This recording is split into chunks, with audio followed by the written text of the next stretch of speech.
Welcome to a complete Python data and data science course. Here we will explore the most popular coding IDEs for developers.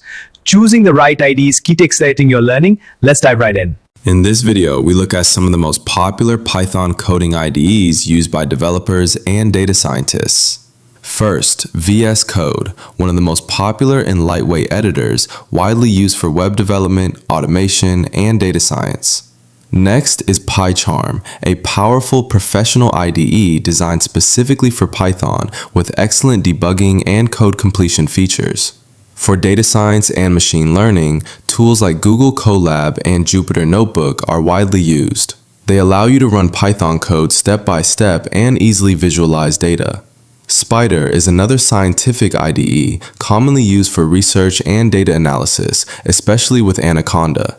Finally, Thonny is a simple and beginner-friendly IDE, perfect for students who are just starting to learn Python.